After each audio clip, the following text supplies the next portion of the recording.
Les Amiibo et leur technologie NFC. Vous avez toujours voulu tout savoir sur cette technologie. Et comment marchent les Amiibo finalement avec vos consoles? Eh bien aujourd'hui je vais tout vous dévoiler. Regardez cette vidéo et on en parle en commentaire juste après. C'est parti pour le générique. Bonjour à tous et bienvenue sur votre chaîne Switch 2 FM.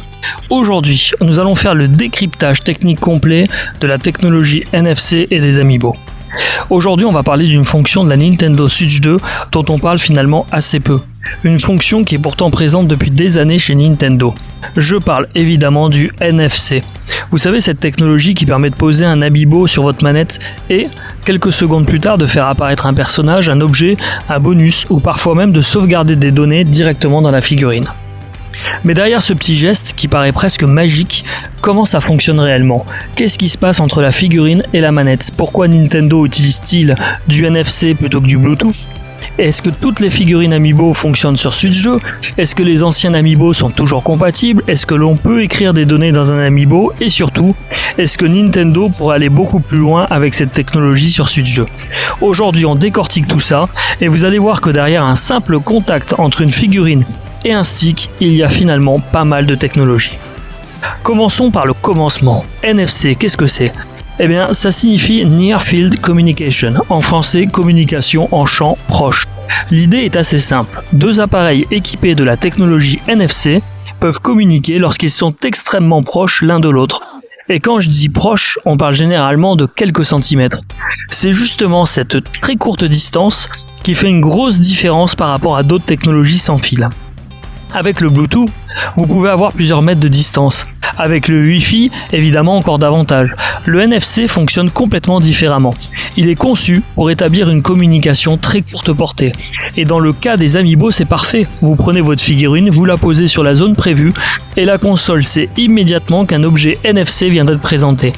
Mais il y a quelque chose de très intéressant. L'Amiibo n'a pas besoin d'une batterie. Et ça, c'est probablement l'un des éléments les plus impressionnants de cette technologie. Une figurine Amiibo peut rester dans votre étagère pendant des années, vous la prenez, vous la posez sur la manette et elle communique. Pas de pile, pas de batterie, pas de recharge. Mais alors d'où vient l'énergie ?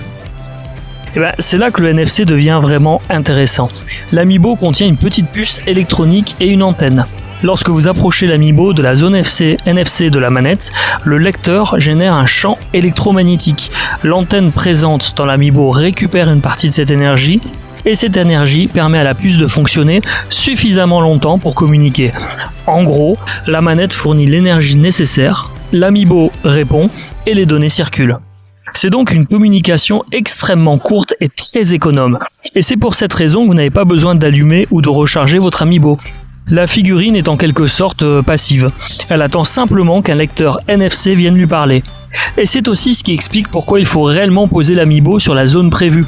Vous ne pouvez pas le laisser à 30 cm de la manette et espérer que ça fonctionne.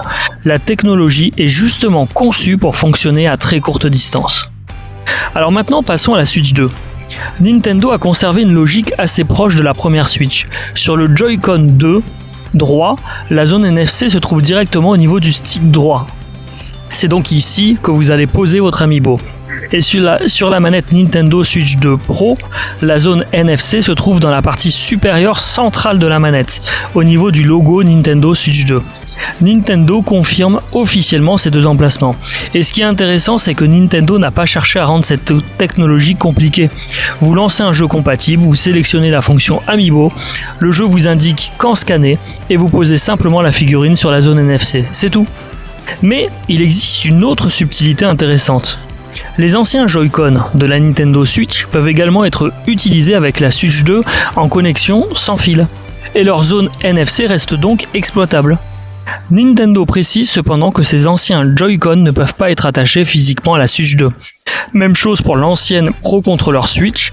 Elle reste compatible sans fil, donc si vous possédez déjà tout un stock d'accessoires Switch, vous n'avez pas forcément besoin de tout remplacer pour continuer à utiliser vos Amiibo. Alors maintenant rentrons un peu plus dans la technique. Finalement, qu'est-ce qu'il y a dans un Amiibo ? Une figurine Amiibo n'est pas simplement une figurine décorative avec un morceau de métal dedans. Elle contient une puce NFC. Cette puce possède des données permettant au jeu d'identifier l'Amiibo. Et c'est là qu'il faut comprendre une chose essentielle. L'Amiibo n'est pas le jeu. Il ne contient pas le jeu, il ne contient pas tout le personnage en 3D. Il ne contient pas une sauvegarde complète de votre partie. Il contient principalement des informations permettant au système de savoir « Je suis cet Amiibo ». Le jeu récupère alors cette information et décide de ce qu'il doit faire avec. Et c'est extrêmement important, parce que ça signifie qu'un même Amiibo peut avoir des effets complètement différents selon les jeux. Prenez par exemple un personnage Nintendo. Dans un jeu, il peut vous donner un costume, dans un autre des objets, dans un autre un bonus, dans un autre encore, il peut servir à débloquer une fonctionnalité. Nintendo rappelle d'ailleurs que les Amiibo ne sont compatibles qu'avec certains logiciels et que leur utilisation peut nécessiter une mise à jour du jeu. Donc, ce n'est pas l'Amiibo qui décide de ce qu'il donne, c'est essentiellement le jeu qui interprète les données de l'Amiibo. Est-ce que l'Amiibo peut aussi recevoir des données ? Là, on arrive à un point que beaucoup de joueurs ignorent. Certains Amiibo ne font pas que transmettre des informations, ils peuvent également recevoir et conserver certaines données. Nintendo permet notamment d'enregistrer un propriétaire et un surnom sur un Amiibo.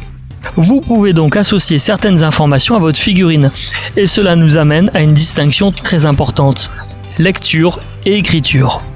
La lecture, la console lit les informations présentes dans l'Amiibo. L'écriture, la console peut également enregistrer certaines informations dans l'Amiibo. Et cette fonction est utilisée dans certains jeux. C'est une idée particulièrement intéressante parce que la figurine devient alors plus qu'un simple ticket d'entrée. Elle peut devenir une sorte de petit support de données. Attention cependant, cela ne veut absolument pas dire que votre Amiibo peut stocker des gigaoctets de sauvegarde. La capacité est extrêmement limitée par rapport au stockage d'une console. Mais pour quelques données structurées, c'est suffisant. Alors pourquoi finalement Nintendo n'a-t-il pas utilisé du Bluetooth ? Parce que le NFC correspond parfaitement à l'expérience recherchée. Imaginez un Amiibo Bluetooth. Il faudrait probablement l'appairer, gérer des connexions, des batteries, des problèmes de compatibilité, des interférences et une gestion logicielle beaucoup plus lourde. Avec le NFC, vous posez la figurine, c'est immédiat. Et surtout, le geste est physique. Et ça pour Nintendo c'est extrêmement important. Vous avez réellement l'impression d'amener votre personnage dans le jeu. Et vous prenez Link, vous le posez, et Link apparaît dans votre jeu. C'est presque une passerelle entre le monde physique et le monde numérique. Et c'est exactement là que les Amiibo sont intéressants. Ils matérialisent quelque chose qui normalement n'existe que dans le jeu. Un autre élément intéressant, c'est que Nintendo a construit toute une gamme autour de cette idée. Un même personnage peut être utilisé dans plusieurs jeux. Prenez un Amiibo Donkey Kong. Selon le jeu, il peut avoir une fonction complètement différente. Sur Donkey Kong Bonanza, l'Amiibo Donkey Kong et Pauline permet notamment de débloquer plutôt la robe de diva de Pauline. Et ça montre quelque chose. Nintendo utilise l'Amiibo comme une sorte de clé physique universelle. La figurine possède une identité. Et chaque jeu décide comment exploiter cette identité. Même logique avec les nouveaux Amiibo. L'Amiibo Kimberly de Street Fighter 6 peut par exemple être utilisé pour obtenir des objets spéciaux et lire ou écrire certains paramètres de commande ou une tenue préférée. Donc on est clairement au-delà du simple scanner cette figurine pour obtenir 100 pièces. L'Amiibo peut devenir un véritable petit périphérique complémentaire. Et sur Switch 2, qu'est-ce qui change ? C'est probablement la question la plus intéressante. Est-ce que le NFC de Switch 2 est révolutionnaire ? La réponse est pas vraiment. Et c'était pas forcément une mauvaise chose. Nintendo a surtout conservé une fonctionnalité qui fonctionnait déjà très bien. La Switch 2 prend en charge les Amiibo compatibles. Les anciens Amiibo restent donc extrêmement intéressants pour les joueurs qui ont constitué une collection depuis plusieurs années. Nintendo confirme d'ailleurs officiellement la compatibilité des fonctions et accessoires Nintendo Switch avec Switch 2, avec certaines particularités selon les produits. Et ça, c'est une excellente nouvelle. Imaginez avoir acheté des dizaines d'Amiibo au fil des années et devoir tout recommencer avec une nouvelle génération. Ce serait évidemment catastrophique pour les collectionneurs, mais Nintendo a conservé cette continuité et c'est important pour l'écosystème Amiibo. Alors maintenant, voici mon avis. Est-ce que le NFC de Switch 2 est-il sous-exploité ? Je pense que oui. Le NFC de Nintendo est probablement l'une des technologies les plus sous-exploitées de son écosystème, parce qu'en réalité les possibilités sont énormes. Imaginez un futur jeu Nintendo dans lequel votre amiibo pourrait réellement évoluer. Vous scannez votre figurine, vous débloquez un personnage, vous le faites progresser, vous sauvegardez certaines données sur l'amiibo, vous allez chez un ami, vous posez votre figurine sur sa suite jeu et vos personnages arrivent avec vous. Là, on commencerait réellement à exploiter tout le potentiel du concept. Nintendo pourrait également utiliser le NFC pour des événements, des objets spéciaux, des récompenses, des personnages temporaires, des interactions, ou même des fonctionnalités liées au jeu Nintendo Switch 2 Edition. Techniquement, le principe est parfaitement adapté à ce type d'utilisation. Il y a également un autre sujet, la sécurité, parce que si vous pouvez lire des données et parfois écrire des données, il faut évidemment empêcher n'importe qui de modifier n'importe quoi. Nintendo doit donc contrôler les informations et contrôler les données acceptées par les jeux. Et c'est pour ça qu'un amiibo n'est pas simplement une clé USB miniature. Le jeu connaît les informations qu'il doit rechercher, il vérifie les données et selon le titre, il peut accepter ou refuser certaines informations. C'est aussi une raison pour laquelle tous les amiibo ne fonctionnent pas avec tous les jeux. Nintendo insiste d'ailleurs sur ce point, la compatibilité dépend du logiciel utilisé. Donc si votre amiibo ne fonctionne pas, ce n'est pas forcément votre NFC qui est défectueux, c'est peut-être simplement le jeu qui ne prend pas à charge cet amiibo. Si vous voulez faire une petite expérience chez vous, vous pouvez reproduire ce sujet sur votre propre Switch 2. Faites le test, prenez 3 amiibo complètement différents. Lancez un jeu compatible, commencez avec le Joy-Con 2 droit, posez le premier amiibo sur le stick, puis recommencez avec la Pro Controller.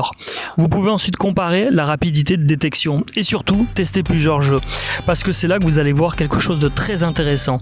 Le même amiibo peut avoir des fonctions complètement différentes selon le jeu. C'est probablement la meilleure manière de comprendre le véritable rôle du NFC. Alors finalement, que faut-il retenir de tout ça ? Le NFC de la Nintendo Switch 2 n'est peut-être pas la fonctionnalité qui fait le plus parler. Pourtant, derrière un simple contact entre une figurine et une manette, on retrouve une technologie particulièrement élégante. Pas de batterie, une communication à très courte distance, une identification rapide, des possibilités de lecture et parfois d'écriture, et surtout un pont entre le physique et le numérique. La Switch 2 conserve cette philosophie. Le Joy-Con 2 droit possède son point NFC au niveau du stick, le Pro Controller possède également sa zone NFC. Et les anciens accessoires compatibles peuvent continuer à être utilisés sans fil sur Switch 2.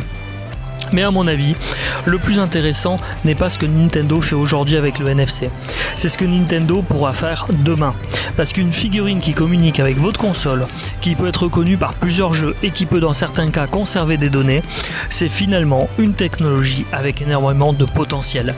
Et si Nintendo décidait un jour de vraiment pousser le concept sur Switch 2, les amiibo pourraient devenir bien plus qu'une collection de jolies figurines. Ils pourraient devenir de véritables extensions physiques de nos jeux. Et ça, c'est probablement la partie la plus passionnante de toute cette technologie. Alors si ce débrief vous a plu, pensez à vous abonner à Switch 2 FM et dites-moi en commentaire, est-ce que vous utilisez encore vos amiibo sur Switch 2 ou vos figurines prennent-elles la poussière sur une étagère? Allez, à très vite pour un nouveau débrief technique sur Switch 2 et n'oubliez pas de vous abonner et de liker. Salut!